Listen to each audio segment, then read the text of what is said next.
We're going to bring the regular meeting of the Budget and Finance Committee to order.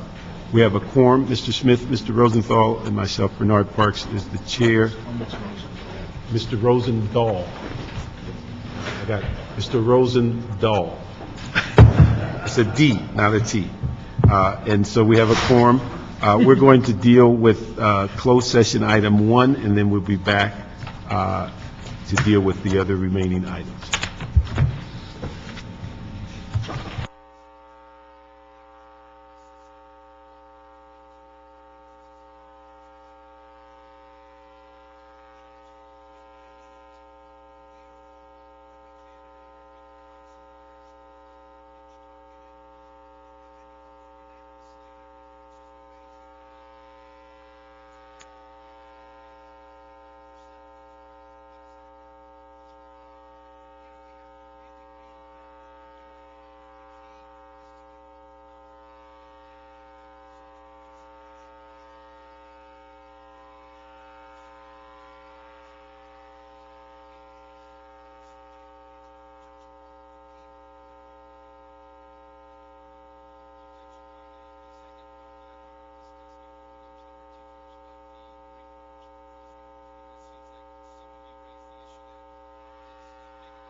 session, handling the closed session. Let me just ask Ray on items 5, 6, 7, 8, 9, 10, and 12, if we can deal with those as a group. Sure. So, and if we can deal with the other ones, and then we can deal with that group. You want to go right to starting with 5? Well, the thing is, we can do, if we hold them together, but if we can deal with everything, the rest of the stuff is fairly quick, and then we can just close the meeting with those. Okay, then let's move to item 2, which is City Attorney Report and Ordinance relative to an amendment to the Los Angeles Administrative Code to require that the portion of oil pipeline franchise fees that would otherwise be deposited into Council District Real Property Trust Funds during fiscal year 2010-11 be deposited instead into the general fund, and provide that those fees have been deposited in Council District Real Property Trust Funds may be spent on public right-of-way, infrastructure improvements, and maintenance. I just want to make sure that this is for this fiscal year. Yes. Do we have to physically do another ordinance for next fiscal year, or does the original ordinance go into play? It'll revert back to the original. Revert back to July 1st? Yes. Okay. Well, that's I what mean, they- July 1st of 2010. Correct, except, let me, 2011. 2000. But in, It went into effect July 1st, 2010, and it will revert on June 30th of 2011. 2011 goes back to the previous Correct. ordinance. So then that extension of the use of the CD15 funds will not, Goes back as goes well. back to the issue, and then it goes back into the regular accounts on June 30th, 2011. Unless a new action were taken, correct. Yeah. Okay, so that's automatic. We don't have to do anything with Right. that. Okay. All right, just- Now, the money that's been transferred stays in general fund. Pardon? The money that has been transferred during this fiscal year. Oh, yes, stays I just in wanted, fund. yeah, we understand that, because that was part Yeah. of agreement that we move the funds to another fund, but it reverts back Right, June 30th of 2011. yes. And what happens then, June 30th, 2011? It goes back to the split the way it is, which is 50% of each of those two sources goes to a council office. Do we have the actual breakdown of where it goes and the amount? It's specified in the ordinance. I don't know what those amounts are, but It runs it's a about percentage. 90,000 average per council office. But it's not broken down by council district, No, though. no, it's just a percentage. Okay, thanks. Okay, thank you. We'll move to item 2. Okay. That takes us to item 3, which Let me ask is, you this, Ray, on this ordinance, our expectation was that would have been approved as of July 1st. Okay, so we can facilitate getting that to council. sure, we'll work on getting the council right away. Okay, item 3 is a Board of Police Commissioners report relative to the department's response to City Council motion on the status of revenue changes and the specific sources of revenue funds, as mentioned in the 4th Financial Status Report in 2009-10.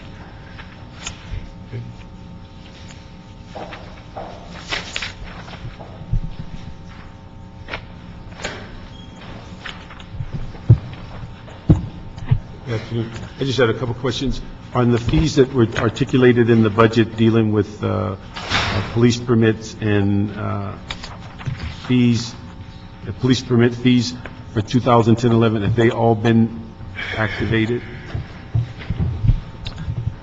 Hi, Mr. Chairman. Richard Tiefang, Executive Director of the Police Commission. They have not been. They are with the city attorney for writing of the ordinance, but we submitted our report, I believe it was in February of 2010, and it's my understanding they were to be included in the budget, and the city attorney is in the process of preparing the ordinance to implement the new fees. I do not know where they are in process. You cannot implement it on your own, you need an ordinance. That's correct. That is correct. That is correct, and the ordinance is expected to be released this week.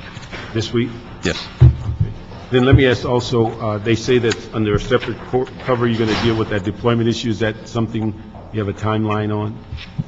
I'm sorry, sir, I didn't hear that. Motion dealt with a deployment issue, and in your report, you said you're going to deal with it under a separate cover. Yeah, that will be dealt with under a seperate cover. It's not Do included. you have a time? I'm not aware of what that time is. We can get back to you and find out. Okay, could you let us know what that is? Yes. Okay. Read the ordinance. Oh, let me ask one other thing, and I don't know if it's under this label, traffic citations, is that in a different I mean, in the sense of revenue that's generated by traffic citations, is that in a different category than what we're talking about on the police permit? Yes. Yeah. Yes, sir. Because one of the things we asked, and if you could let us know in the budget what was being done, because I think we've had about a 2 or 3 year drop-off on traffic enforcement revenue. Okay. If we could find out what's being done to enhance that for this fiscal year. Okay. Okay. All right, thank you. Anything else? No. Okay. Nope. Okay. We'll move that item. Thank you. Thank you, sir. And you just let Monique know about the traffic enforcement. We just like to monitor that. Okay? Next item. Okay, item 4 then would be a verbal update on Exhibit H and other outstanding budget items.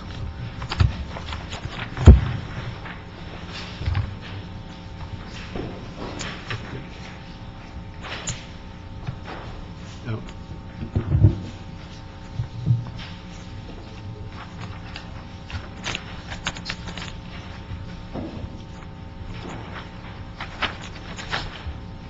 Does all the committee have this CLA report?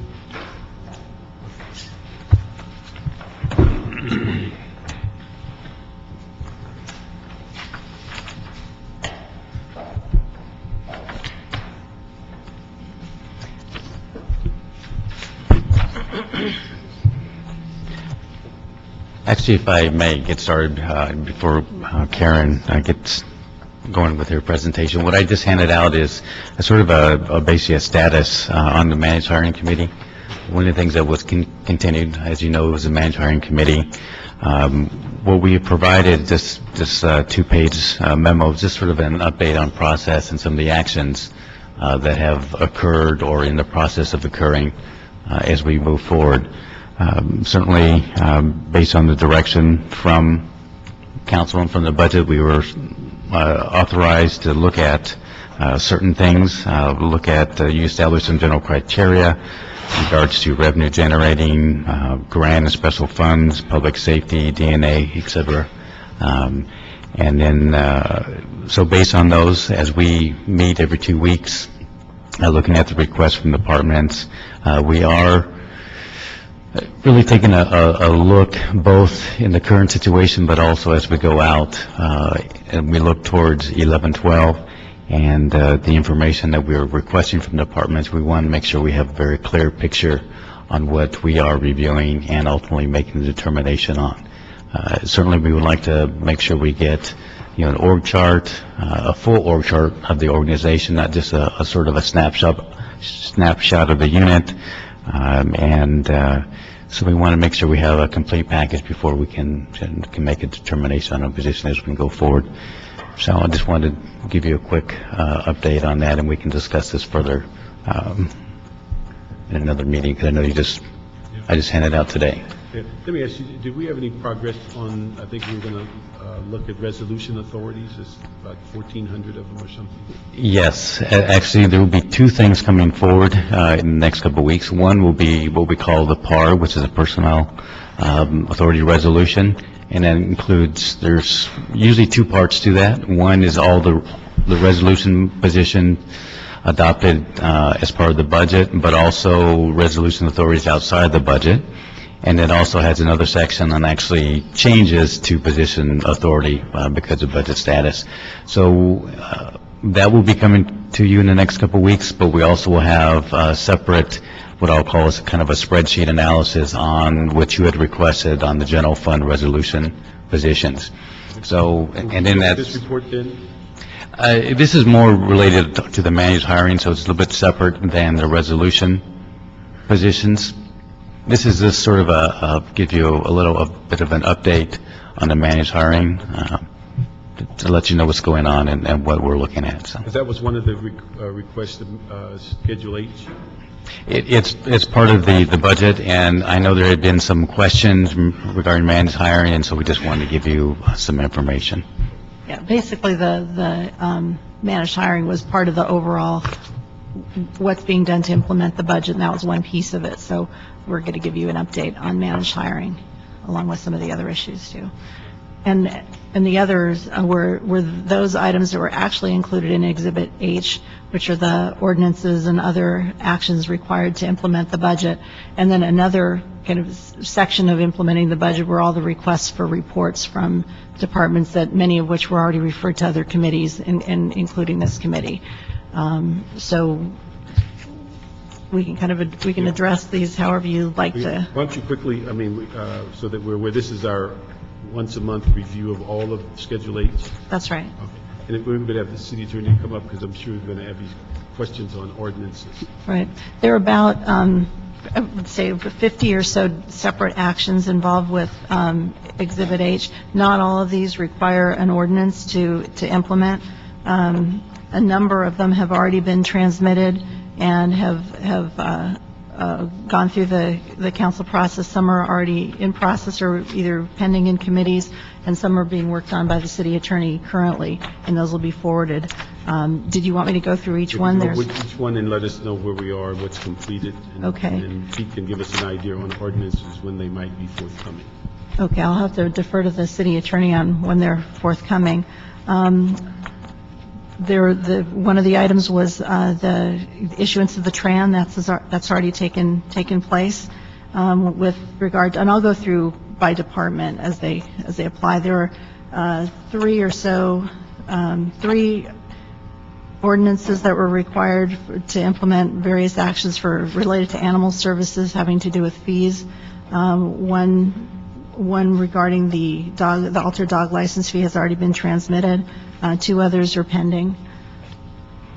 And those should be done this week as well. Then there are several that aren't really, let me skip over those. Those aren't really ordinances. There were some instructions, for example, for the city attorney and CAO to work with the departments that have higher liability payouts. That's an issue that'll be worked on through the course of the year. Another has to do with the pipeline franchise fees, and that was just taken up as item 2. The administrative code enforcement program is another item that I believe the city attorney is working on. That was referred to committee as well in a separate action, but we're working on the ordinance and should have that soon. Okay. There's another item with regard to the controller to amend the administrative fees charged to labor unions and charitable organizations for voluntary payroll deductions. Again, city attorney's working on that. An instruction with regard to El Pueblo that would suspend the council policy requiring them to reimburse for related cost applications. If I may go back to the one for the items that are charged to payroll reductions, there may be some meet and confer issues there or not. Our labor relations group is looking at that. That would delay it. Okay. For Office of Finance, there are about 4 items. One has to do with the non-tax amnesty program, another on the voluntary disclosure program. Both of those you had updates a week or 2 ago in committee. Another that would increase the threshold for minor errors in business tax payments, and another that would seek full cost recovery from DWP for processing lifeline exemptions. So one of those is an instruction, and the other 3 may require ordinances, and those would be pending, also assuming report back from the Office of Finance. For the fire department, an ordinance to implement an EMS voluntary fee. That was an item that came up during Revenue Day and also during the budget, because the revenue estimates incorporate that, as well as a treatment no transport fee. Those both will require the fire department to provide a report before the city attorney can prepare an ordinance. With regard on both of those, the fire department has to report. Right. Correct. Do we have anybody here from the fire department? Pete, could you work with them and see how quickly you can get that report? Because I think we've already... We are, in fact. allocated Our advisor to the fire department is working with them on it, and they're trying to move it as quickly as possible. And these dollar amounts we put in the budget, we're expecting a 12-month recovery. They were assuming that some portion of these would be included as revenue for the current fiscal year. So there were certain amounts included, so that would encompass the entire fiscal year. For general services, I'm sorry, if I may, the item on the basic life support, that was transmitted already. The 1373 and 973 for basic life support. oh, right, that's Transport a implementation. different. That was done one, already. Right, the ambulance fees were already transmitted. Then for general services, there was a request to complete a study on the feasibility of transferring the Office of Public Safety from GSD to the Police Department. That was referred to a committee. A report would be required. Then to authorize the control, there were a couple of other instructions that would just move money around. I won't go into detail on those. Those were just that we're checking on the status on those. There were also the ordinances that would complete the consolidation of certain departments, one of which was neighborhood empowerment. That one was the ordinances were rejected, and there's a 6-month study that's being done essentially to look at an alternative plan. The ones for Human Services Department and Environmental Affairs were already completed. With regard to personnel, there are a couple of reports requested to look at workers' compensation, which has been through committee already, and another to look at reorganizing the city's human resources administration program. That's a little bit of that's more of a involved report that would need to be looked at and studied. For police department, there were some ordinances regarding special service permits, fees, and special services, an ordinance for noise variances, the valet parking permit program, and a vehicle release fee, and I believe those are pending. Well, 2 of the 3 will be done this week, but the valet one is a bit more complicated, and the instructions that we received were somewhat vague, so we're trying to narrow that down or clarify it with both the moving office and with DOT and street services. But we're working on that as well. Of the police department, the only one that is in need of clarification is the valet. Correct. The other 2 should be released this week. For Public Works Contract Administration, there were some instructions to prepare ordinances modifying the Equal Benefits Ordinance and the Affirmative Action Program. Both of those were referred to committee.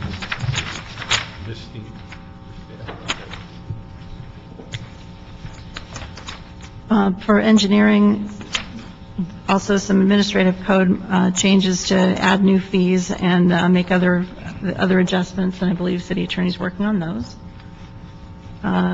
For sanitation, there was for the environmentally preferred purchasing program, an administrative code change needed to be made in order to allow them to do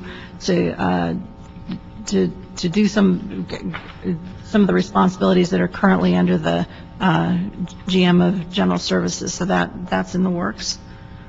For street lighting, an ordinance to participate in the street banner program, to allow accredited institutions to participate in the street banner program. For street services, to look at the development of a street tree planting and maintenance fund. That was referred to Public Works.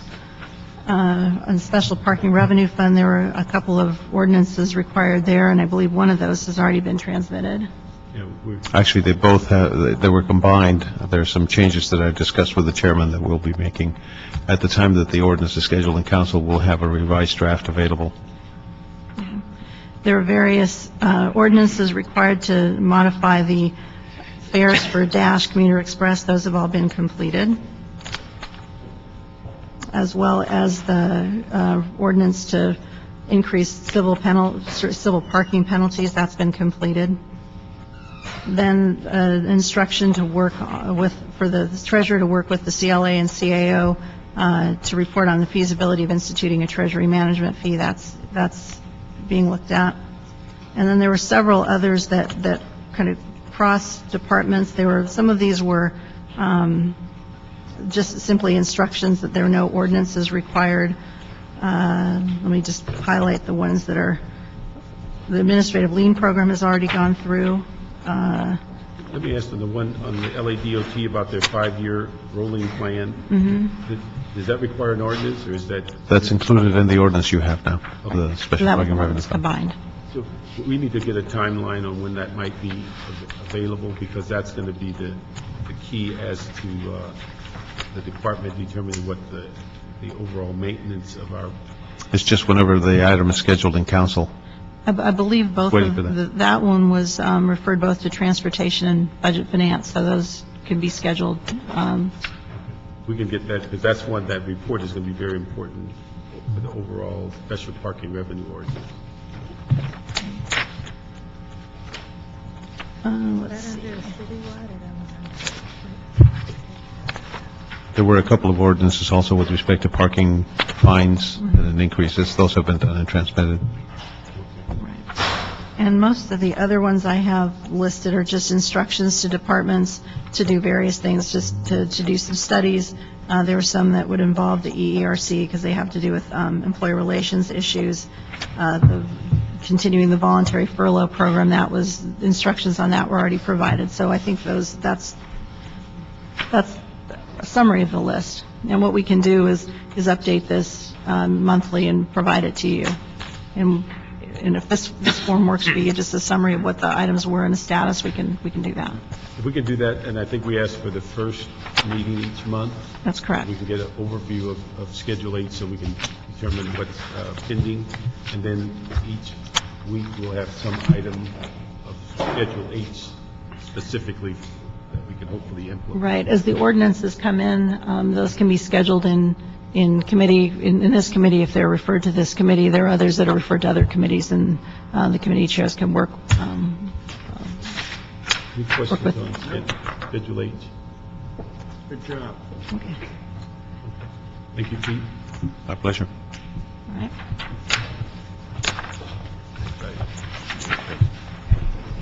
Next item is item 11, which is a transmittal of the Office of Finance report relative to authorization to negotiate and execute 3 contracts to provide outside secondary collection services. If the committee recalls that Finance released an RFP back in December with the purpose of contracting for secondary collections for delinquent accounts. Good afternoon. Good afternoon. I was just wondering, before we get started, one of the things, we have a copy of the RFP and your report about the top 3, but what we don't have is the 10 companies that you narrowed it down to, and then how did you break those ties? And so if there's a report, that would be helpful, because I think one of the real emphasis on this secondary was to determine whether these companies are going to be local within the city of LA and a variety of other things. I did get the request for that information.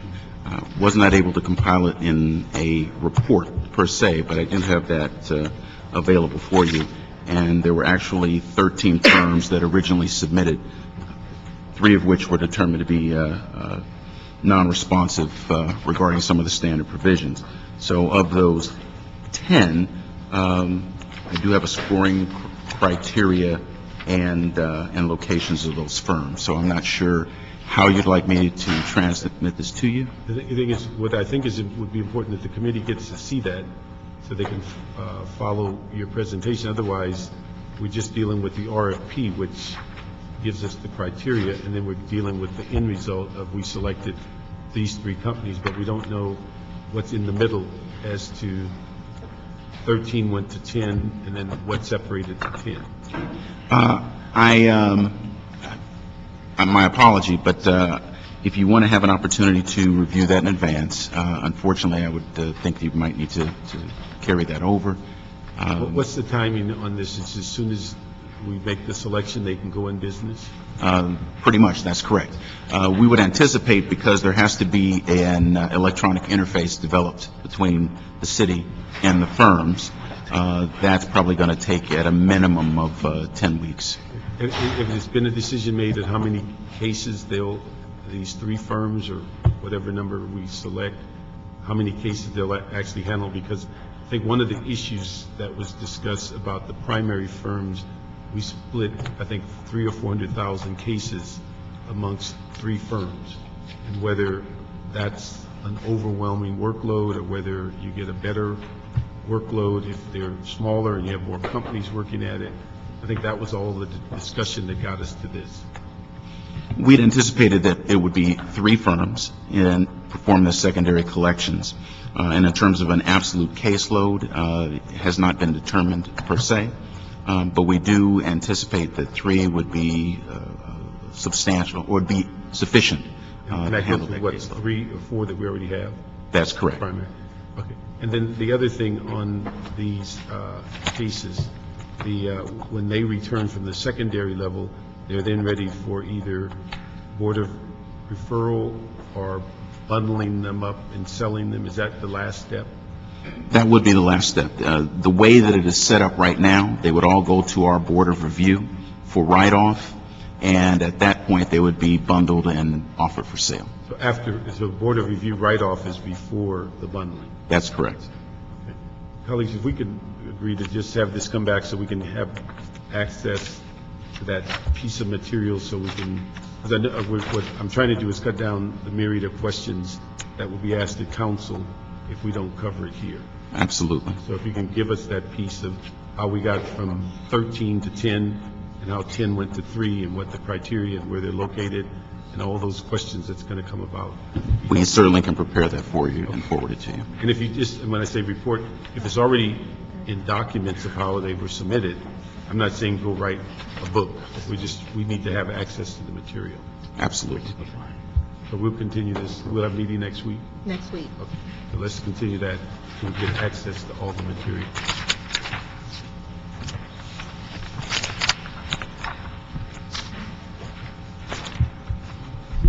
Oh, it doesn't need to go far. Okay, that takes us to our remaining items and starts with item 5, which was continued from our last meeting, July 12th, and actually March 1st, which is Office of Finance Report transmitting the Macias Consulting Group relative to assessment of feasibility of centralized billing and collections on a citywide basis.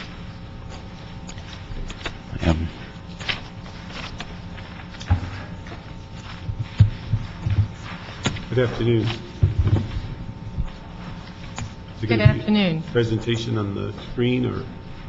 He has handouts, and he will be passing those out.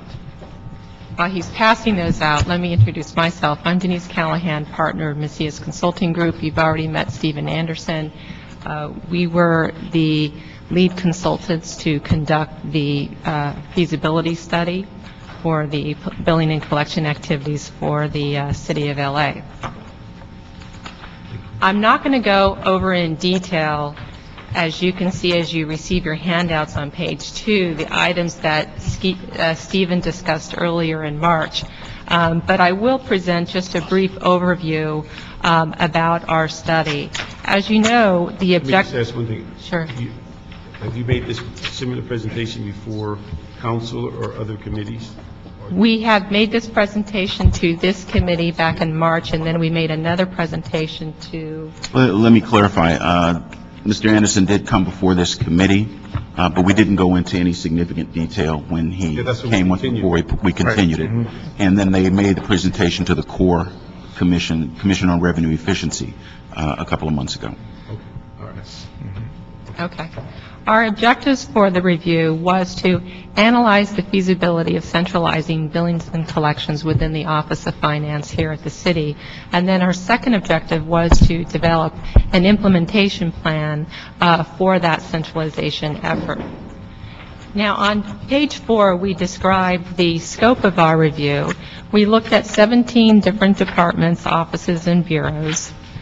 And what we did at those departments was to look at their billings and collections activities. So we looked at how they prepared the bills, what types of invoices they were preparing, the data sources that they were using, the processes that they had implemented to carry that out. What's that? What page? Oh, page 4, page 4.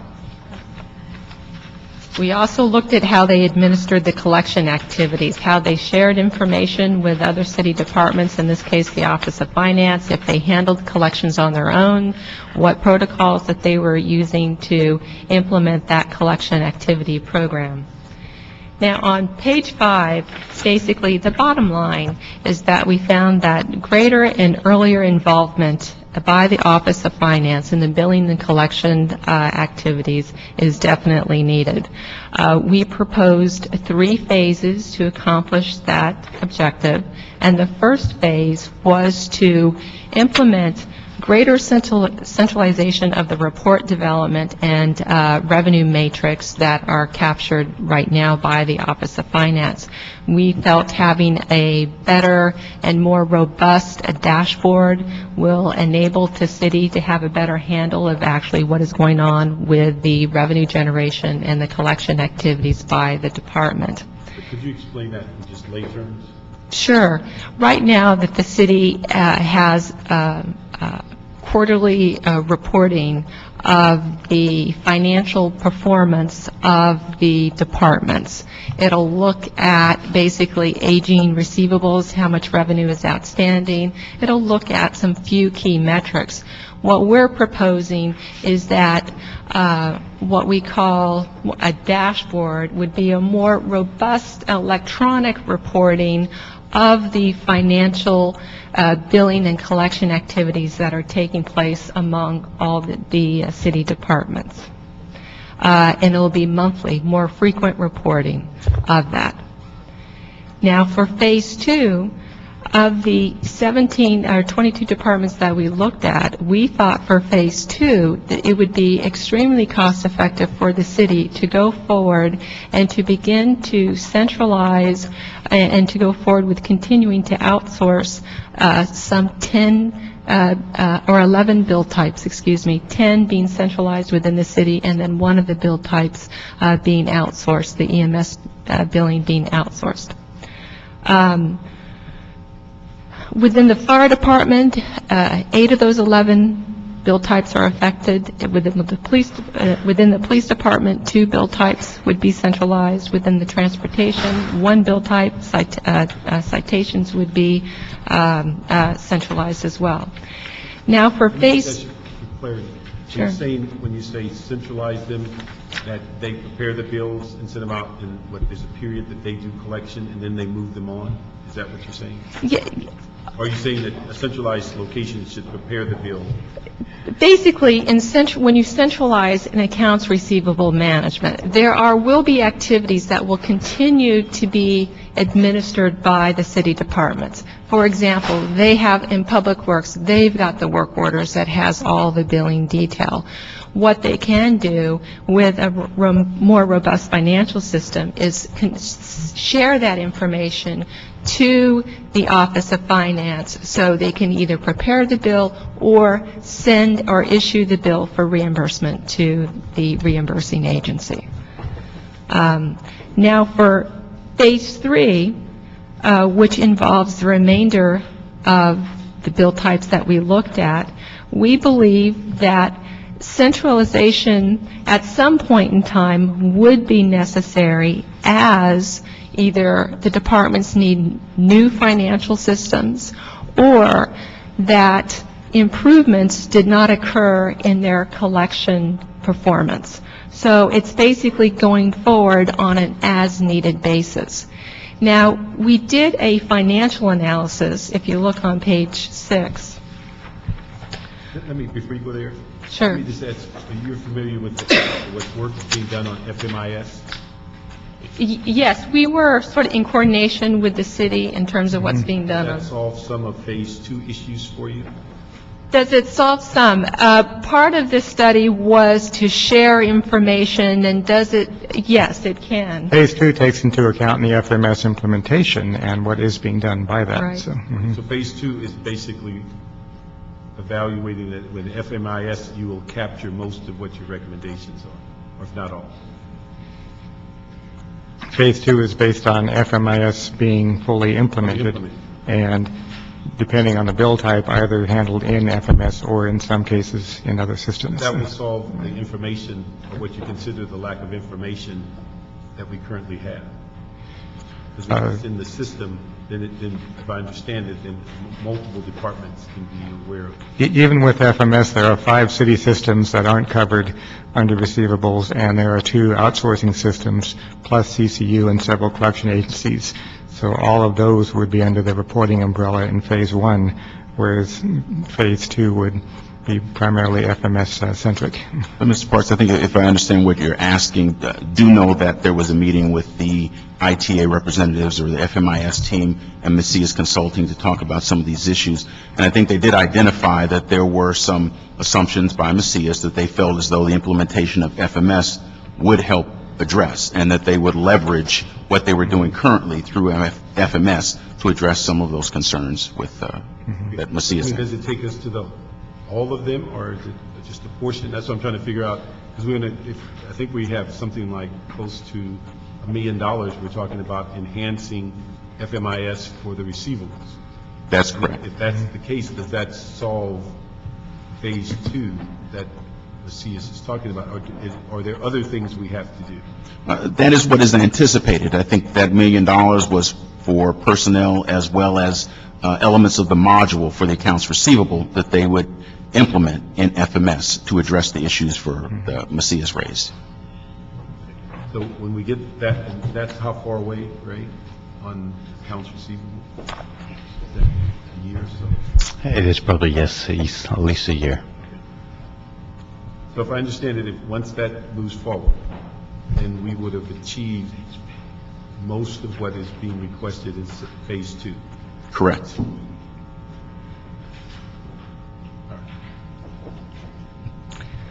Now, for Phase 1, in terms of the net revenue, basically the anticipated revenue enhancement, should you go forward with implementing Phase 1, and that is the more robust financial reporting dashboard. We estimate that the one-time cost to implement that dashboard would be about $817,000, and then the net revenue over 5 years would be about $16 million. Now, for Phase 2... Before you get off that, let me... Sure. What I didn't understand is how do you get that significant increase in revenue? 16 million versus 800,000. I didn't quite figure out, how do you project that significant amount of revenue coming in with those changes?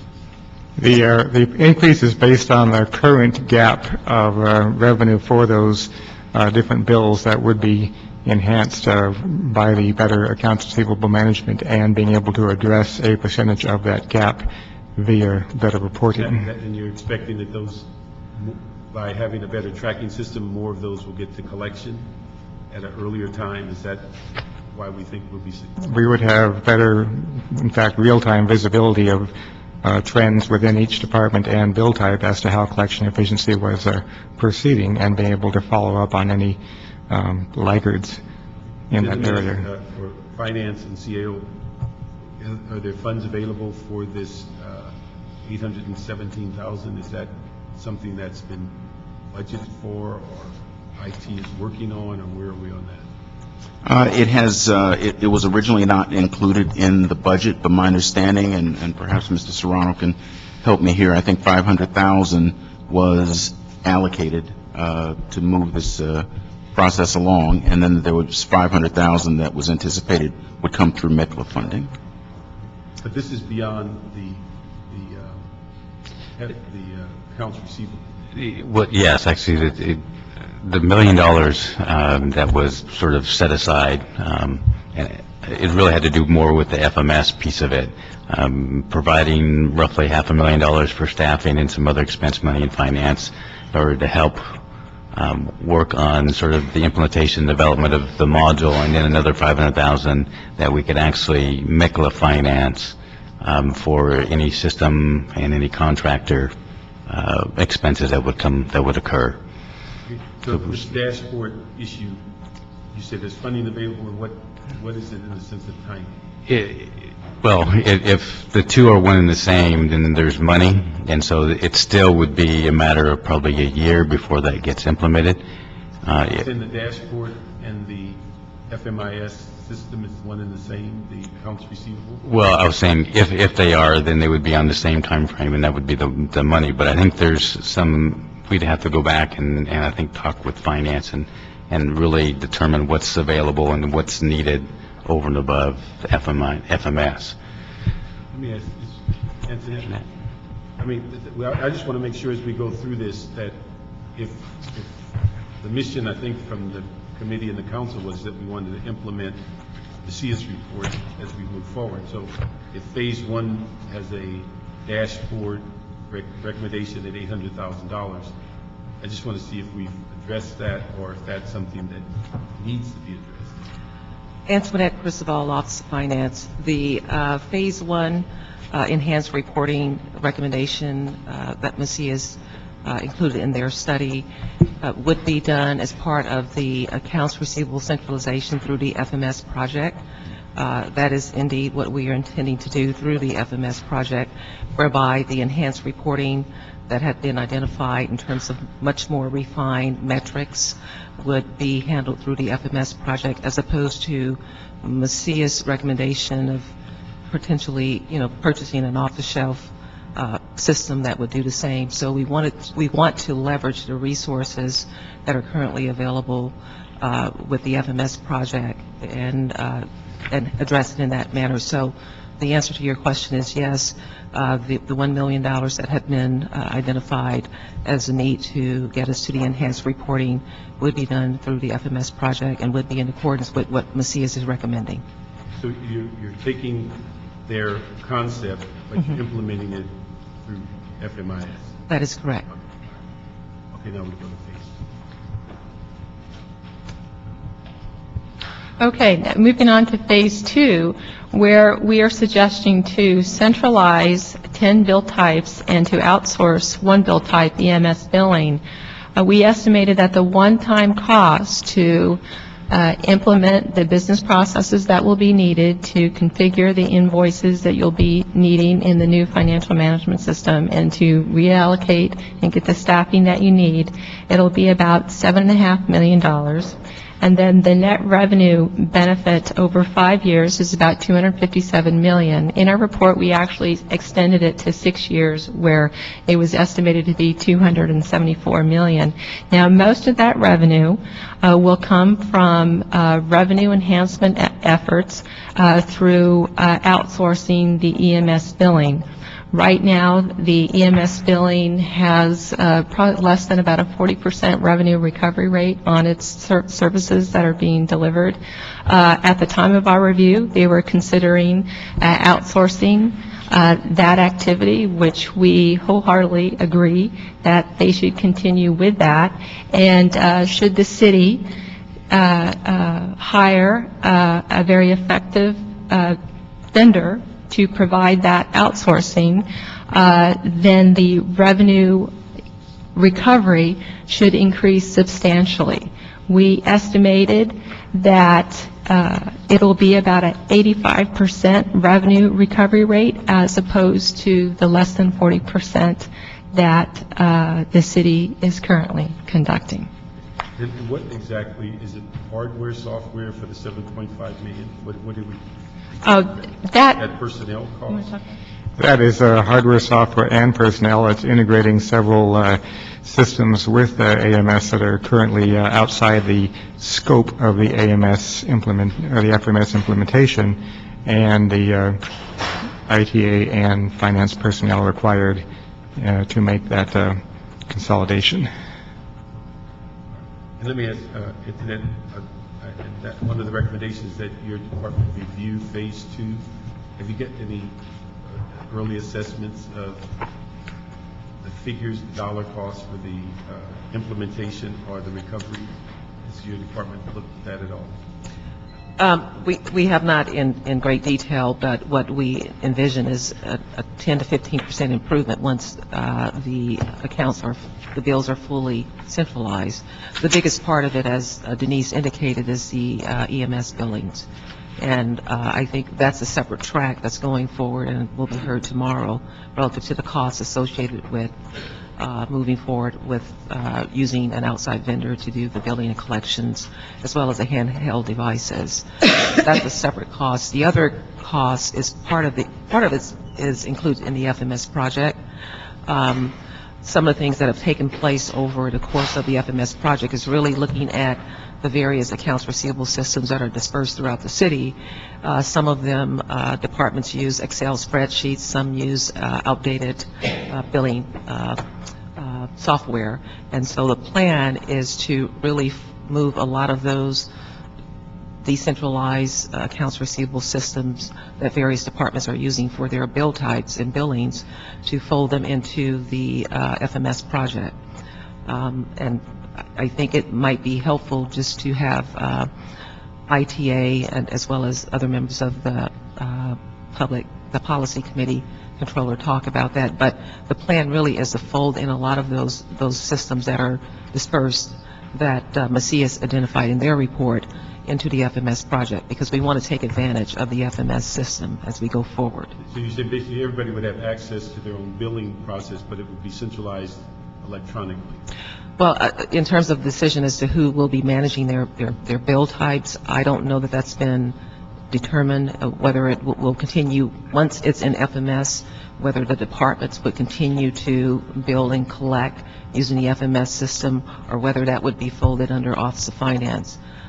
That has yet to be determined or decided. Initially, what we want to do is get phase one in place where the reporting metrics are available through having all of the bill types and the accounts receivable in one system.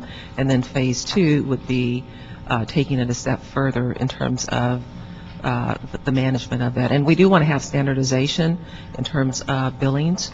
And so part of, with the various bill types or billing systems now being folded under FMS, the ultimate goal is really to have some standardization for billing using city attorney letterhead, which is very essential and effective in when you're billing and collecting, standardizations with interest and penalties and a number of those So if I requirements. understood, then phase one would get us to the mechanics of the actual standardization of the paperwork. And part of it will also include some of the systems that Macias had identified that would be part of that $7 million using a separate approach.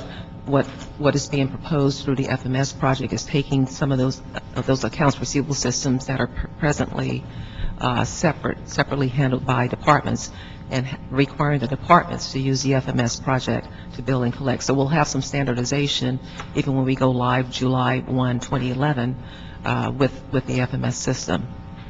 Right, and then we'd have some time to evaluate what those changes are before phase two.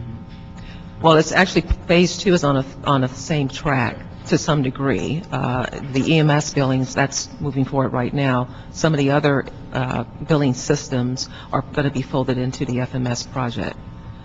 So it's a phased approach, advancing some of the phase two recommendations of Macias into the FMS project, as well as moving forward on a separate track with the EMS billings, which I would anticipate, should it be approved by council tomorrow and signed off by the mayor, fire department could proceed with billing EMS services. And that's a large part of, as Denise indicated, a large part of how she arrived at the revenue benefit. It's mainly the ambulance billings. But even with the new system, it's still not going to be a 30 or 45-day period. I think they have an exception with 90 days. With the ambulance billings, well, actually, the initial billings will be real time. But I mean, as far as the Referrals. referrals. Well, with the referrals, when we work with the fire department to determine when accounts, delinquent ambulance billing should be referred to collection agencies, in discussions with them and understanding that they actually build Medicare and Medicaid, as well as primary and secondary insurance companies, that they do need longer than the 45 days delinquency before they refer those outstanding billings. So what we agree to is up to 9 months. But should it not take 9 months to take care of all those steps with the primary and secondary insurance company and our Medicare, Medicaid, we expect the fire department to refer those accounts much sooner. But at the very minimum, they get to hold and keep the accounts for 9 months. Now, granted, with the electronic billing and the handheld devices, you can anticipate a much sooner, faster, rather, referral of accounts, because they're going to be billed fairly quickly. It's online real-time information that the outside vendor will be getting, and they'll be able to bill and collect much sooner. Let me ask you said it's 9 months or 90 days? I thought it was Up to 9 months. Up to 9. Yeah, and that's in the ad code, and that was approved about 7-8 months ago. And do we have anybody from ITA here? Then you're going to go to phase 3. Okay, on page 7, I talk about Phase 3, where Phase 3 involves centralizing the remaining bill types that are left within the city. And the total one-time cost is about $9.8 million. However, should you begin to centralize those bill types now, the city will actually lose money at the end of 5 to 6 years. And so this is why we proposed that for this Phase 3, on all those other remaining bill types, that it should be on an as-needed basis going forward. Because there are some departments who are finalizing their own implementations of financial systems, and to build those electronic interfaces now would be too cost prohibitive. So based on lessons learned from other cities that have centralized their collections, we feel it would be prudent for the city to wait until those systems need updating, and then probably require those departments to just integrate fully with the new financial system that you're implementing here at the city. And so that would be $9 million above the 7.5 in segment 2. Correct. Phase 2. If you went all the way through phase 3. Yeah. Correct. Although, Councilman Parks, as I stated earlier, some of those bill types that are in Phase 3 will be part of the FMS centralization. And then moving on to page 8, I just wanted to cover briefly the primary criteria that we used in making our decisions on what bill type should be centralized and when. And for the most part, it was based on their existing performance on billing and collections by the departments, and then also the cost of integrating some of the billing and collection activities within the new city's financial system. Now, on page 9, I just wanted to cover briefly the information sources that we used for our cost and revenue estimates. And we primarily used city-generated data. We've got we used budget information, we used a series of financial reports, we used the Blue Book, and we used the cost allocation plan, the 2008-2009 CAP report from the city. And we also coordinated with the ITA department to estimate interface costs, or at least verify the interface costs that we had developed. Now, on page 10 and page 11, we outline the time frame that it will likely take the city to centralize the various phases. For phase 1 and phase 2, it's a 2 to 3 year effort, and we believe, moving on to page 11, that those initial phases should be budgeted and scheduled for by the city. And on page 11 there, you see the types of those 11 bill types that we believe should be implemented within phase 2. On page 12, it lists the bill types that the city should consider on a case-by-case basis when it is finished with phase 2 and ready to begin with phase 3. Let me ask, Internet, on page 11, Yeah. are those billing listed there part of the initial phase of FMIS for the department? In terms of the FMS project and Phase 1, which deals with the enhanced reporting, yes, we anticipate having certain information sent from some of the systems that are external, such as the parking citations, which is currently handled by ACS. as well as the EMS billings, which will either continue internally or be outsourced. The plan is to have certain invoice information submitted to the FMS system that will allow the city to be able to have better reporting metrics for accounts receivable management. So all of these bill types will be part of that first phase in terms of enhanced reporting. Okay, so that's all the ones that listed on page 11. Right, and there, actually, it would be the others as well, but it's mainly... On parking citations, that one is basically in abeyance until the contract expires. Although what we will be requesting of Department of Transportation is that certain information, such as the date of the invoice, when it was billed, there are many factors that we're looking to get to have that information fed into the FMS system, into a data warehouse that will allow us to create our, actually it can be monthly accounts receivable metrics that the departments as well as the mayor and council will have available to them in addition to Office of Finance, so that we could monitor the performance of the departments and make recommendations as we proceed moving forward. So you're saying on page 11 and 12, all of those bill types would be part of FMIS? As part, as it relates to enhanced reporting. Answer.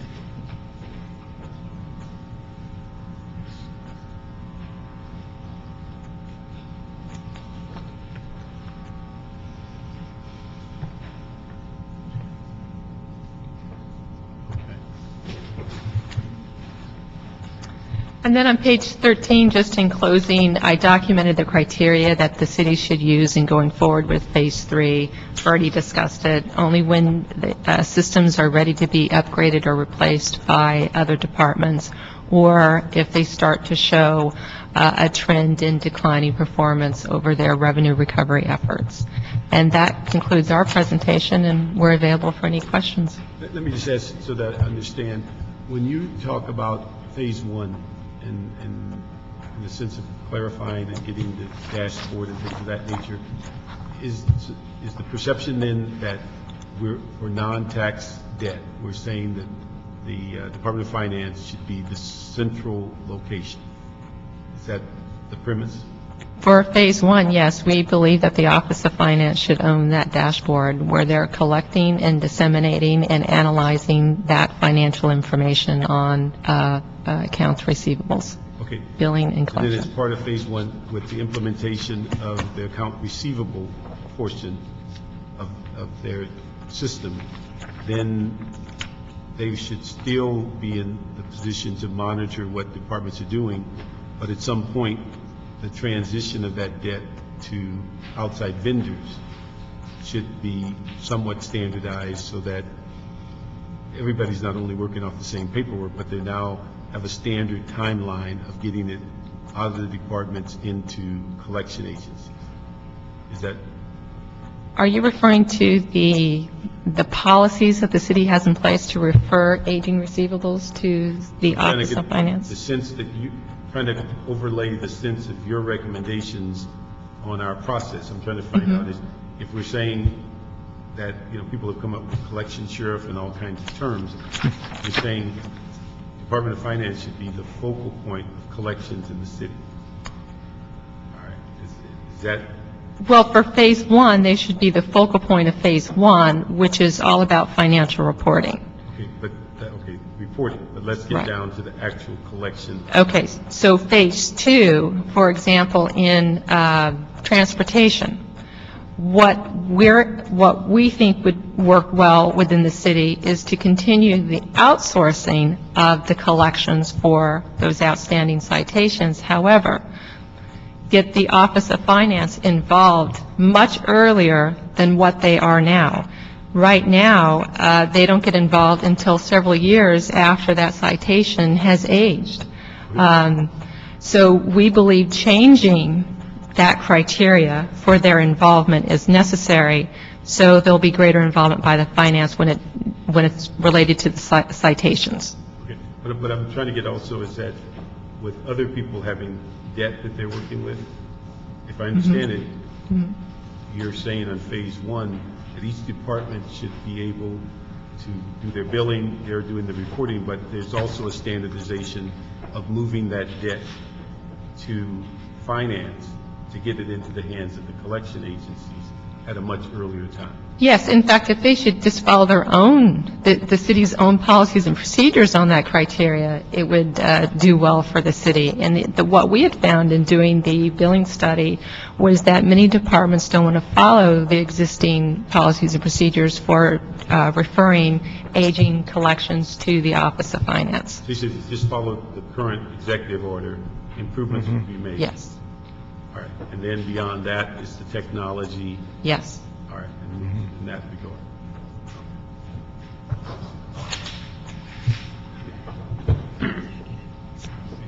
Let me ask, if we can ask Ben to come up, because I think that's the issue with item, what is it, 11? That's the quarterly report. Item 10.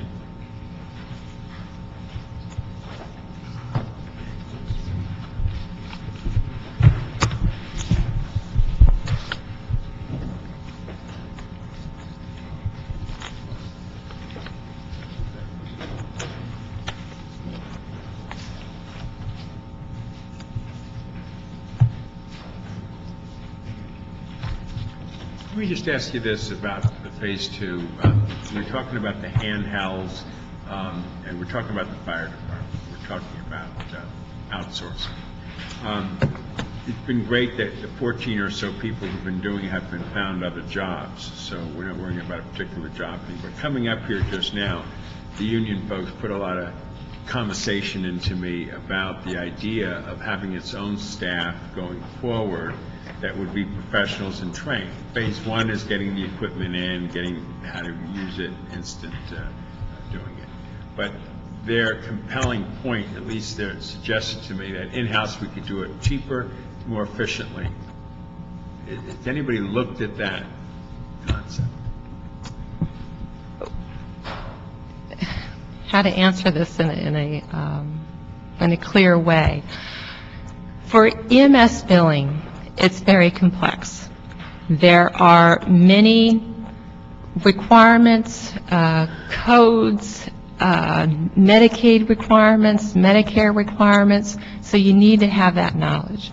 You need to have the systems in place to generate an invoice, what it's typically called a claim, but an invoice to reimbursing agencies, private insurance companies, and then a third party, your Medicare and Medicaid. You need to do that as quickly as possible because the sooner you can get the bill out, then the better likelihood you'll get reimbursed for those services. What we had found when we did this review is that the overall performance of the department in doing that was relatively poor. Now, this gets to the heart of your question.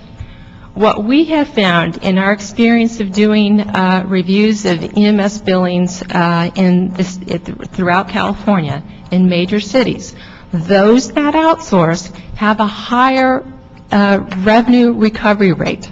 It averages between 87 and I've seen the highest 98%.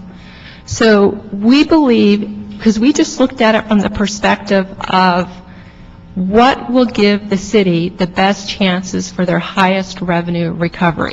In this case, because we've seen no evidence to indicate otherwise, that outsourcing would not be the most effective approach.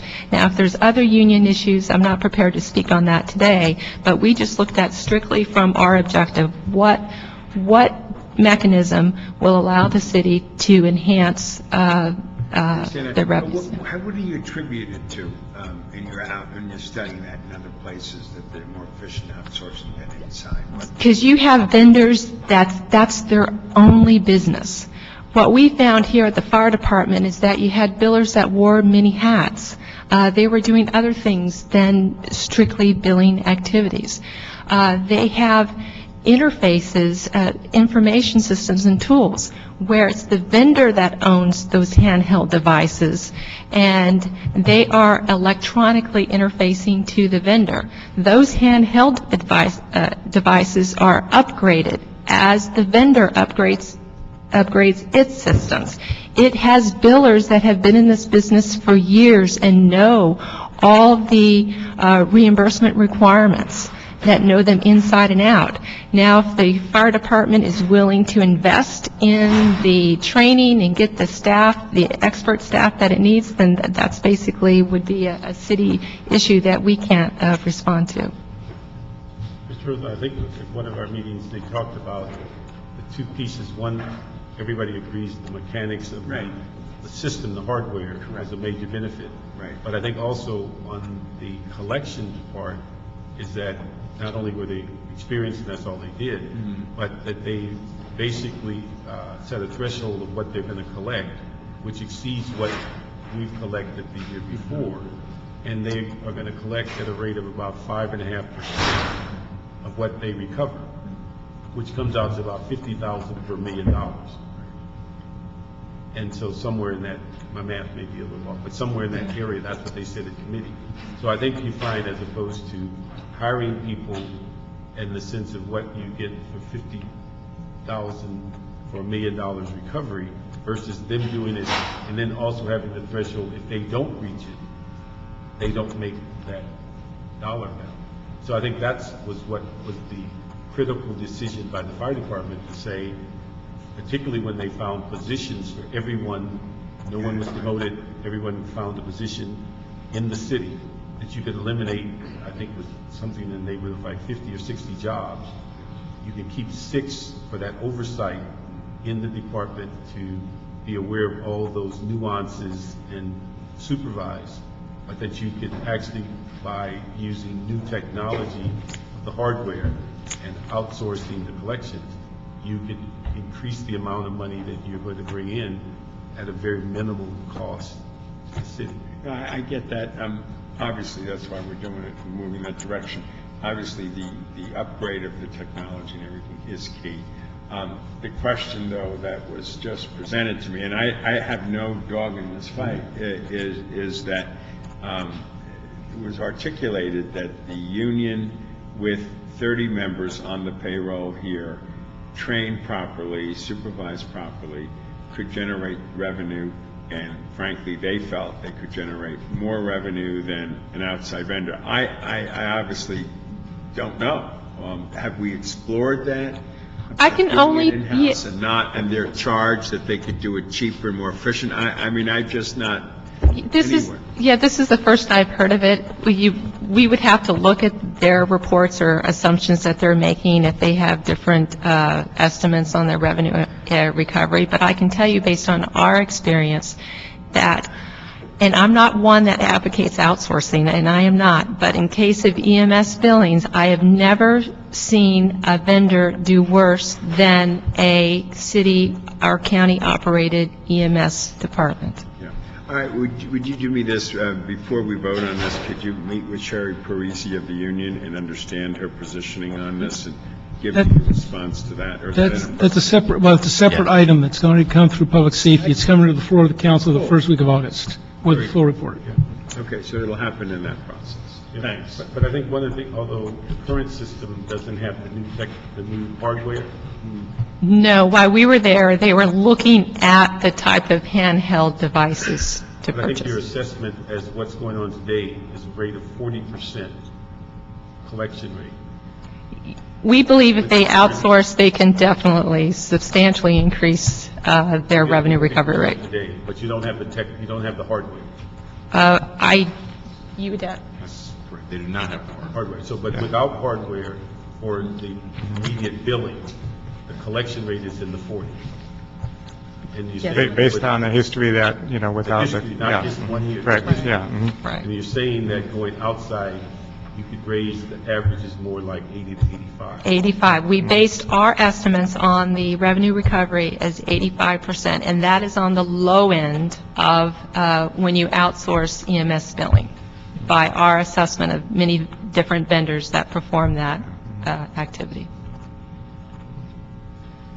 Before you move, let me just ask, because Ben may say something that, on this issue of Executive Order 5, I think we've dealt with it on a couple of different committees, and we just need to find out how the mayor's office can help us get that implementation, because that drives the whole system as it relates to departments participating.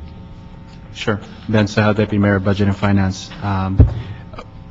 The Office of Finance has been providing us these quarterly reports on accounts receivable for some time, and they've actually come up with a very straightforward way of helping get additional compliance from departments to Executive Directive 5, and that's essentially a memo coming along with those quarterly reports. It would be somewhat of a corrective action memo that we would issue from the mayor's office to each of those departments that the Office of Finance has noted was either in not compliant with the executive directive, or had failed to submit information, or has submitted information not consistent with what was being requested. So our plan moving forward is to issue these memos as these quarterly reports come forward to each department that the Office of Finance has flagged for us. And that's one step that we plan to do. One of the things I'm going to ask is that from looking at the last couple of quarters of reports, it appears that there's a lot of confusion of what should go in the report. And they're reporting things that may not be appropriate, and they're missing stuff.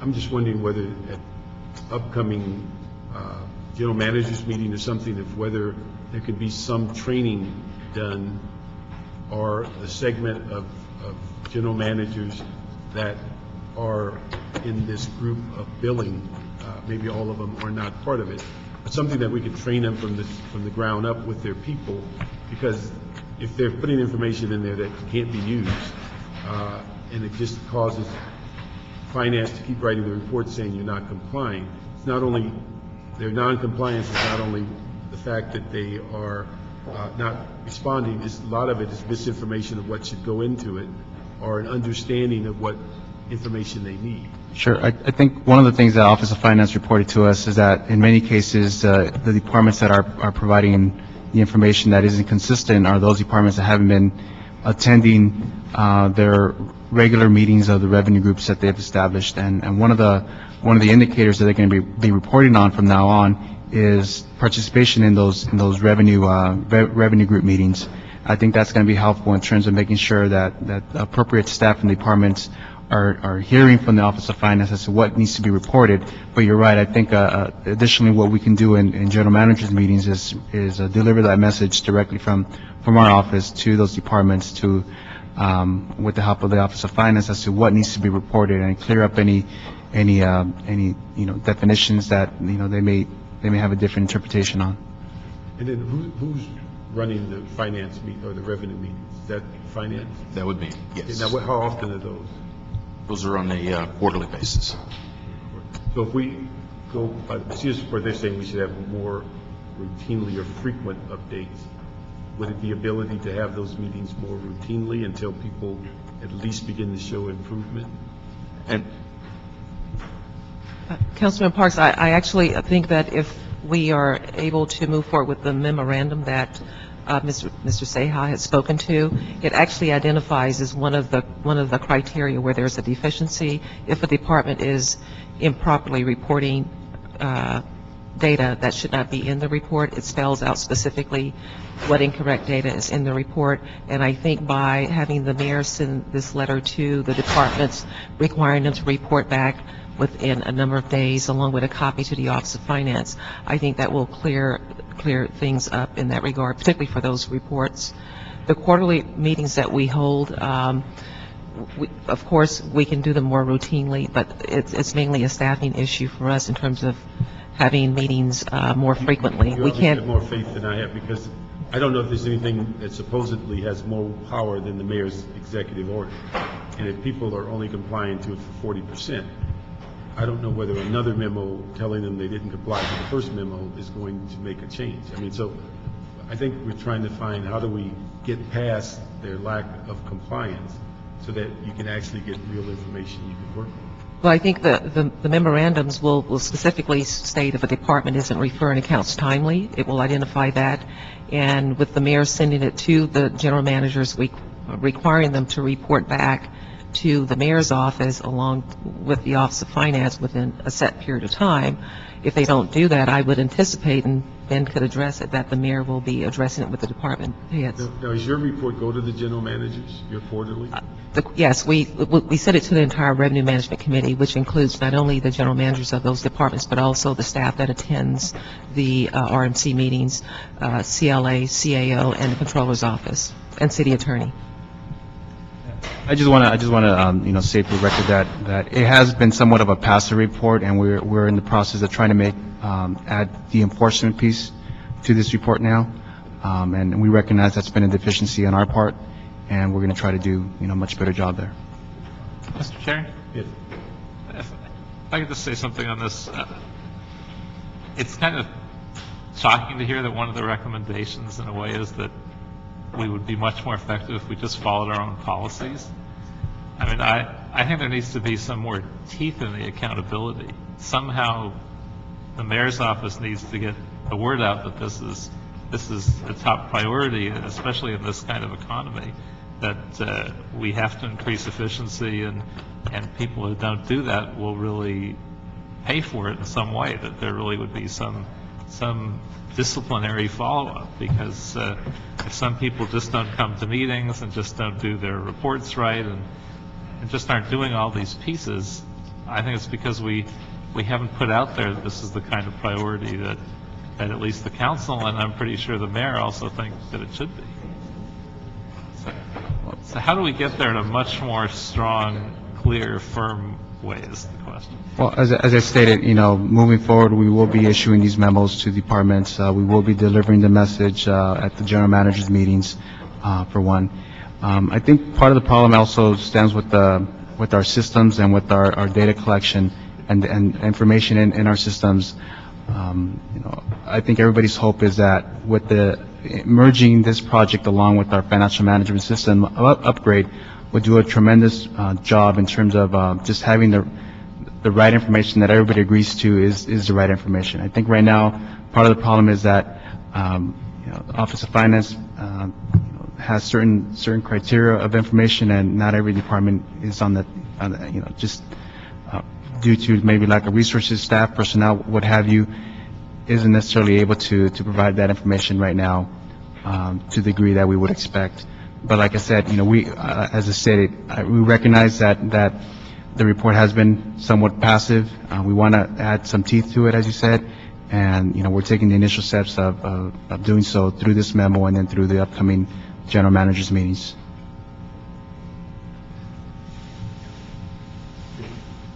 Let me ask, is ITA, did they come in the room? Could you come up just for a second?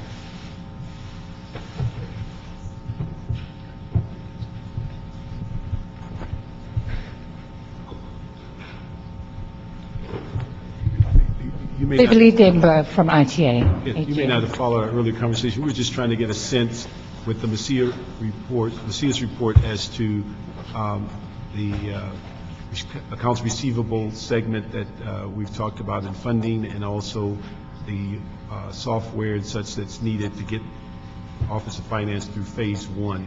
Right. What is your sense as far as ITA's ability to get that done, and also in a fashion to where it will become FMIS and this accounts receivable will be available within the year that we're projecting, or everybody's referring to? Well, right now we're working on a contract amendment with CGI for them to assist us with the work, and we're looking at starting that project. It's a year's duration project to do the accounts receivable consolidation phase one, which gives the reporting. And we're looking at starting that project in October of this year, which means it'll come to fruition approximately 3 months after FMS goes live. And, one of the limitations is getting the contract amendment done and approved so that Office of Finance can get the staffing in place to support the project. Because primarily, the first thing we need to do is understand exactly what it is we're building, the repository. Is the staffing a part of the money that we set aside? Yes. All right. Because it's important, I think, for not only the mayor's office involvement with the dashboard and get the information. The second issue, if we get the system and the software in place so that we can move in the direction of phase one on centralized or enhanced reporting, as we move forward to more centralized collection. Those are two very fundamental parts. Because Yes. without FMIS and without the account receivable, we're still in the same boat that we are today. Right. So as we sit now, FMS Phase 1 is due to go live July of 2011, and approximately 3 months after the first phase of consolidated AR reporting. And providing that the contract amendment goes through and Office of Finance gets their staffing in place, we'll be ready to start the work, because CGI is going to assist us. Okay, so you're looking at July 2011? For the first phase of FMS, and then 3 months later, the consolidated accounts receivable reporting, which is Phase 1 of the Macias recommendation. But when you say July 2011, is the accounts receivable a part of that completion, and then the reporting comes later, or are you saying it will take 3 more months to implement? It will take 3 months to implement Phase 1 of the Macias study, which is consolidated accounts receivable reporting. That is only Phase 1. Yeah. Sir, if I could just, perhaps, I know Beverly missed part of the meeting, but part of what we talked about is that under the FMS project, we are looking to actually move some of the accounts receivable systems that are currently decentralized into the FMS project. Yes, that is which will correct. go live July 1, 2011. Yes. So there are some departments out there who are currently doing their accounts receivable work with various forms of Excel or older software, obsolete software, and those are going to be moved into the AR module of FMS for July 2011. There are a number of... Page 11? Page 11.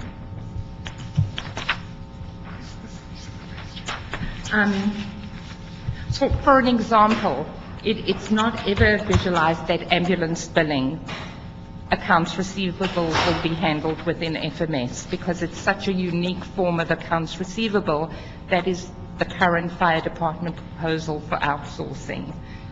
But let me see if there's something here that is...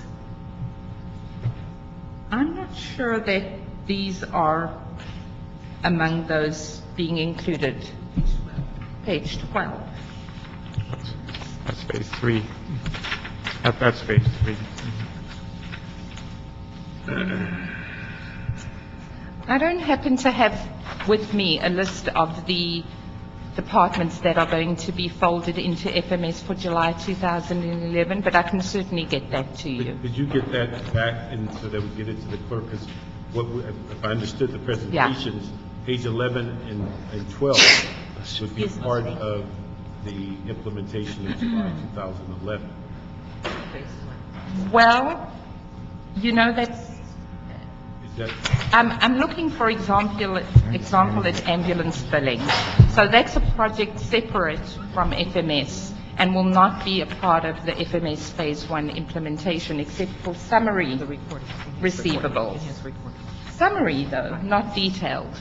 So we will be doing summary receivable reporting for ambulance billing, but not at a detailed level. Let me ask the CEO if we can reconcile that while the report to the council gets completed, that we need to complete what we're advised, if I understood it, page 11 and 12 would be part of that standardization as the implementation of FMIS. Yeah, we could do that, and we actually have a layout that ITA put together, a flow chart which identifies which billings are going to be folded into FMS, which ones are going to come in at a summary level, which ones are going to get us to the Phase 1 of the Macias report. So I think it would be helpful for the committee to have that. It's sort of difficult to use this. We just want to make sure it's clear. Yes. So that we don't, a year from now, say something fell through. Right, understood. We can provide clarity of what is and isn't included.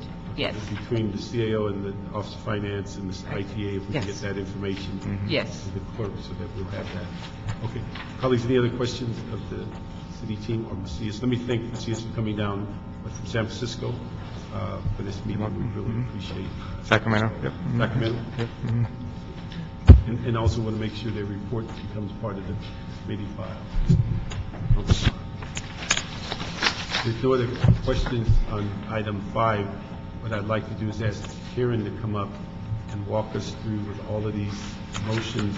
And what our attempt today is to put all of these stragglers in motions under the Macias report so that we can basically begin to identify what's left to be done, what has been done, what can we close, what can we receive and file, and then we'll know exactly what the committee can respond to in the future. One of the things, many of these committee reports have different dates as far as report backs. And what I'd like to do is have those consistently, that the report back be within 30 days, and then we bring this back from the CLA-CAO report to the committee within 45 days. So we can keep rolling, getting these things implemented.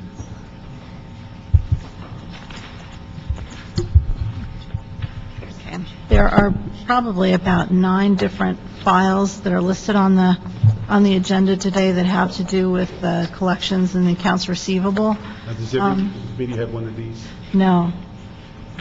Can we make one? Just hold it. Can we make copies so they can follow? We just hold for a second.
Myra? Where's Myra? While we're waiting, why don't you come up and make your public comment on 6, because we'll be dealing with all of them collectively.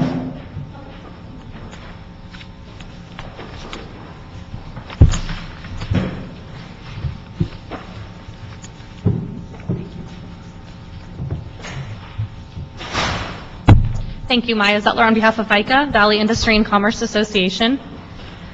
VICA is here today to express our strong support for the review of these motions before you today. VICA has been at the forefront of these issues, advocating for a designated collection sheriff or revenue manager to oversee and enforce debt collection. More than 2 years ago, VICA submitted recommendations that were known as part of the VICA 50, a larger set of ideas for revenue generation and budget cuts.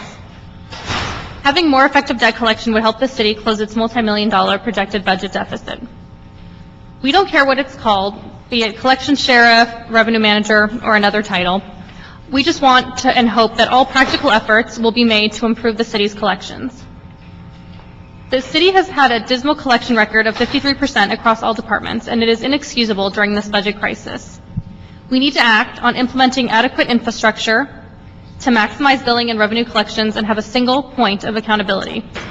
We hope to move on this quickly, and we encourage the committee to support these motions before you today. Thank you. Thank you. Ray, let me ask you a question. The last meeting we had, did we say basically there's that the general trend is only 2 departments are exempt from the 45-day cycle? Was it LADOT and fire, or were there others? Yeah, Bill, I think it's those two, but Antoinette, you know? Do we have other departments that, by ordinance or other legal restraints, can't meet the 45-day transfer cycle?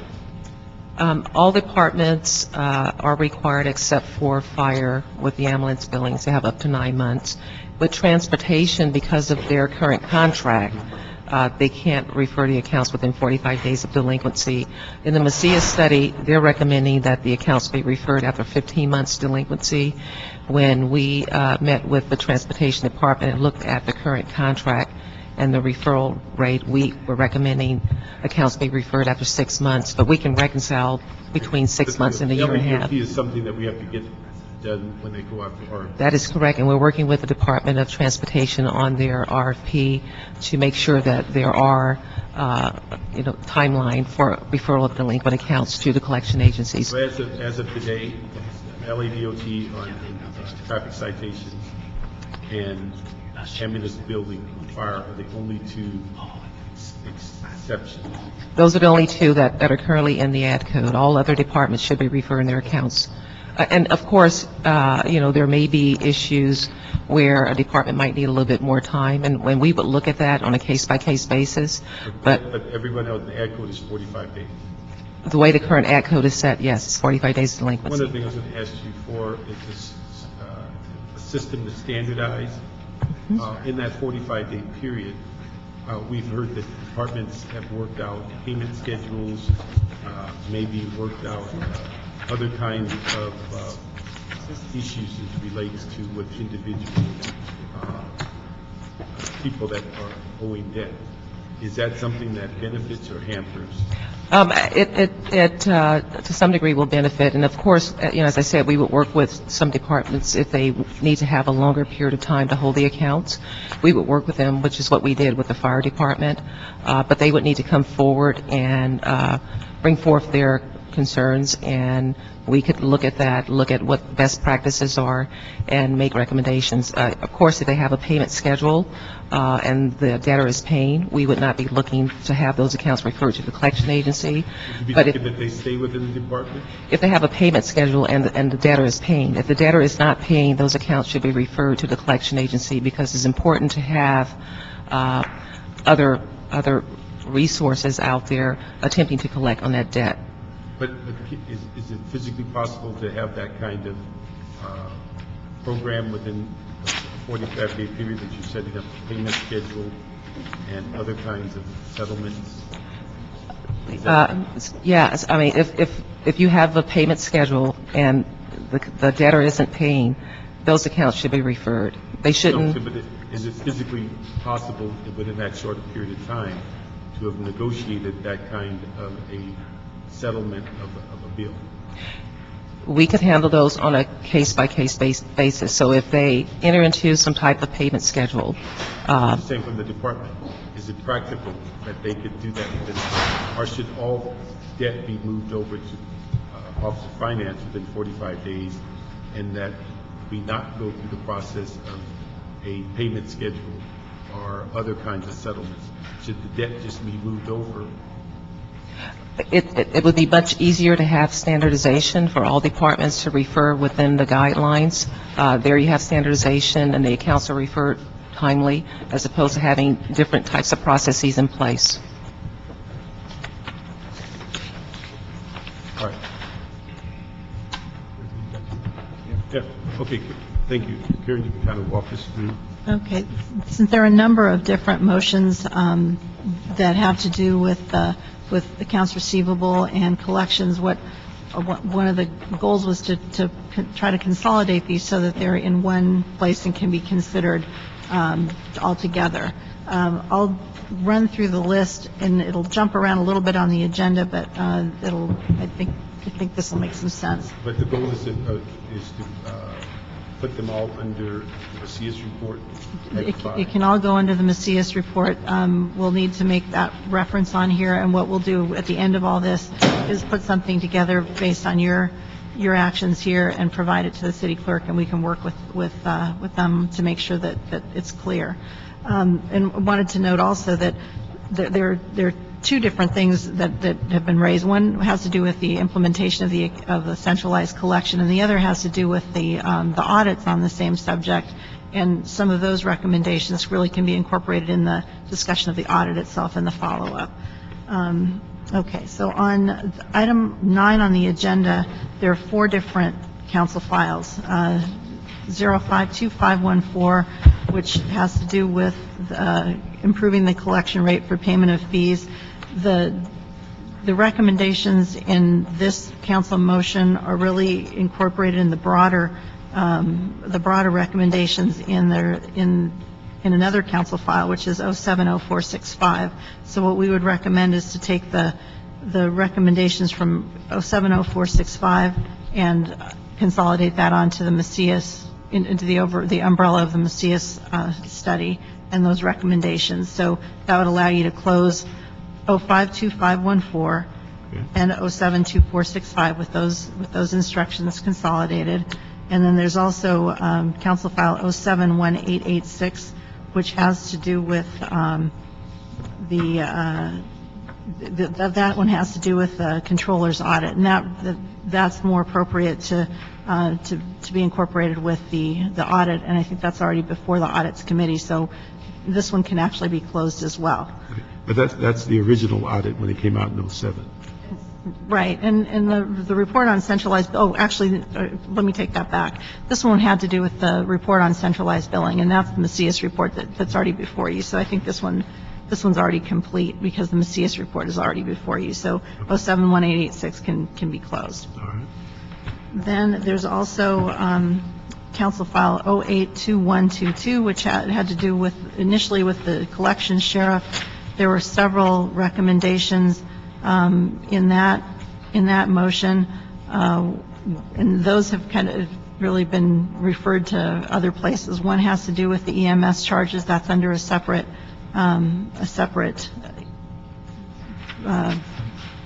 council file. Then there were recommendations having to do with the Executive Directive Number 5, which you already discussed. That was just an instruction. Another that had to do with submitting in their budget packages for 2009-10, departments, adequate resources for departments, billing and collections. That was an instruction that's already complete. And then the feasibility analysis on centralization, and that's incorporated in the Macias study as well. So with the exception of one item, which was to instruct DOT to submit an update on their contract, all these others really can be incorporated. Any other, and you could close out 082122, and the other instruction to DOT, I think, is fine. They've already gotten that instruction. Then item 6 on the. Let me ask one thing. Sure. Did you cover 072465 under item 9? On 070465? No, 072465, the last one on page 1.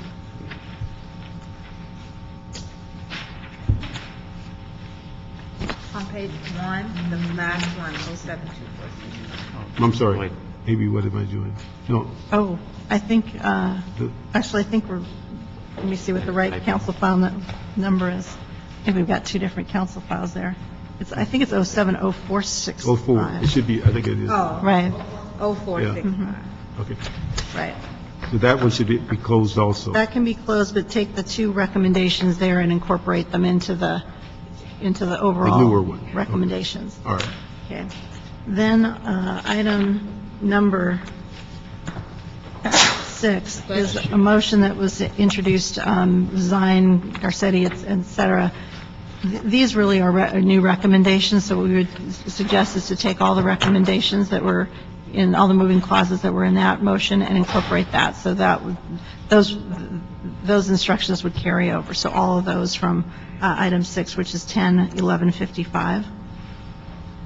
And then you could receive and file 101155 because those instructions would be incorporated into the the broader council file. Okay. Item 7 on the agenda is council file 101155 sup 1, and this one is Ms. Hahn's motion that has to do with reporting in 45 days with recommendations to structure a centralized billing and collections process. Again, those instructions have been made in other council files, and so this one can be noted and filed because those instructions have already been addressed in another file. Then item, let's see, I think I missed one. Item 7 is, excuse me. 8, sorry. Item 8 is Council File 10-1155, Sep. 2. This is Mr. Kretz's motion, and this has to do with the controller following up on the billings and collection audit and providing some an update on that audit. This is actually part of the Council File 10-1172, which is the original audit and the follow-up. So this really could be incorporated into that council file and receive and file this one, because I believe that instruction is part of that file as well. And then the last one here is item number, and then you get to item number 5, which is the Macias study, and all the miscellaneous recommendations can be incorporated either onto this council file so that they're all addressed as part of the whole centralized billing issue, or if it makes more sense to create a new council file and incorporate them all there. And that's what we can also work out with the city clerk. And then there are also 2 other items on the agenda today, and that's item 10, which is 09-0600 sub 171, and that's the accounts receivable dashboard. The report itself could be noted and filed. There were some recommendations in there which could be incorporated in the letter from the mayor that was discussed, if that's the direction you'd like to take. I think Ben has said that the mayor's office is going to take certain actions, and so, again, we can note and file that with those instructions, accept those instructions. Right. And then item 12, I believe, is the last one, and that's a standalone item, and that one can be noted and filed as well. Now, have we on number 12, all those things have been implemented as far as notifications and addressing the 250 non-payers or whatever?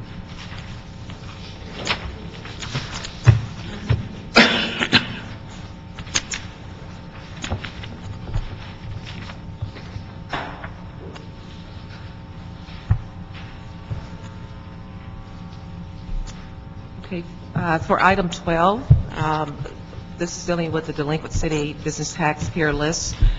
We have worked with ITA to have a process in place where the top debtor listing will be on Channel 5, and the plan is to have that in place in a couple of weeks, working with ITA.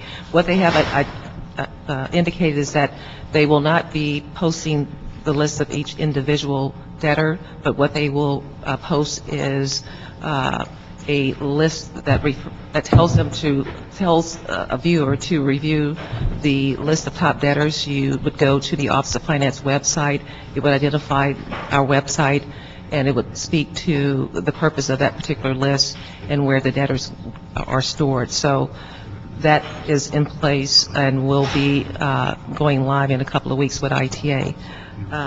Does that still, it sounds like we're losing the ability to identify the individual companies still? Well, what ITA indicated is that it was easier, I guess because of staffing resources and the like, that it's easier for them just to notify the viewer of the top debtors list on Channel 35, and they'll have a flash card or something that will show, Office of Finance top debtor list. Refer to the Office of Finance website to get a detailed description. Okay, I was looking for the details. So the detail remains in your... In Office of Finance website. Okay. But it will definitely show, the website and the description. That's fine. In terms of working with the police department, we are working closely with the police department on the parking revocation. We have a number of parking lot operators that that are in process of referral. Some is scheduled for revocation. I think the next revocation is scheduled sometime late to mid-August for one parking lot operator. But a number of them are also, we have referred those files for litigation. And so the city attorney's office is pursuing litigation in addition to our office working with the police commission's criminal investigation division on the revocation. How many of those top 10 debtors are in that kind of a category where we're going after them? All of them? Relative to the top debtor list, there are like 92 debtors on the list. 90 of the 92 have been referred to the city attorney's office for litigation. In addition to that, we're working with the police commission on those top debtors that are parking lot operators who currently have a parking lot. If they don't have a parking lot, you can't revoke or suspend, but we do have the litigation in process. I can mention a couple of things. Oh, I was just going to add one thing, and this may be one thing you may want to address, is that some of the motions here were also referred to audits, and those would still be going to audits because they were referred there. So I just wanted to clarify that. And we will be hearing them individually, each with their audit, since those were authored, I think, the day after those audits came out. So however they're wrapped, they'll be unwrapped and heard in the audits committee.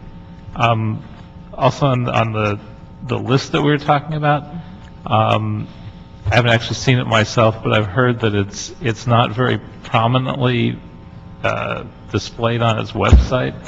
So I would hope that if we were actually trying to make that something that people would easily find and see, that we would flag it more dramatically on the website that it's located in. We can actually make some changes to our website to make it more prominent, maybe flash or something new or something of that sort. So we'll work concurrently with our systems group to do that.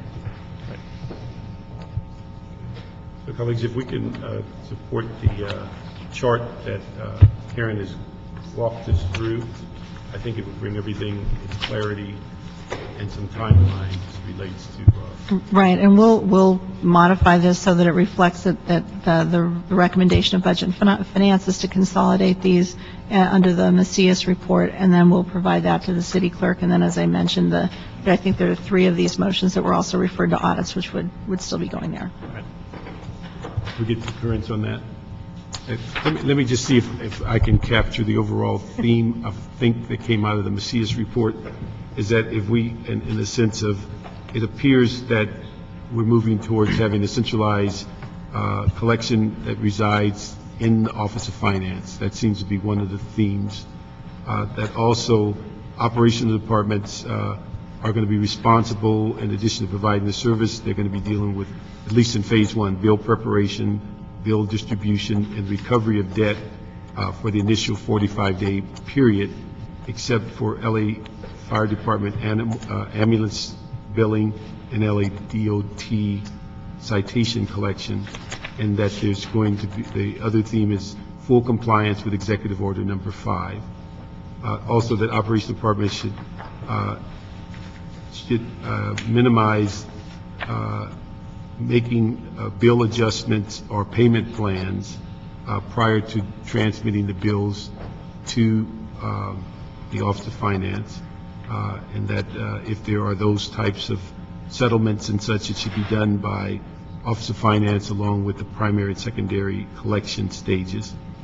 Also, except for fire and DOT, Operations Department shall submit all delinquent debt that has reached the 45-day period to Office of Finance, so the debt can be distributed to the city's pre-approved primary and secondary debt collection agencies. And when the debt is submitted to Office of Finance, Operations Department should have, as part of the invoice, that they should state principal, interest, and penalty that's owed. Then after the primary and secondary debt collection has been exhausted by these companies, that these debts should be returned to Office of Finance for final consideration of either Board of Review or that they bundled and sold as debt. And so that kind of captures the theme of what I think we heard today, that we can move forward on, and then consolidating all of these numbers within one report gives us a report back. And again, even though a lot of the motions give different timelines, if we can ask generally that they're 30-day report backs and then back in committee with reports in 45 days. And we can continue to monitor this as a larger issue. Any other concerns? Okay, so we'll do that on those amendments on those, was it 6 items? And then, so that should close out our agenda for the day. Yep.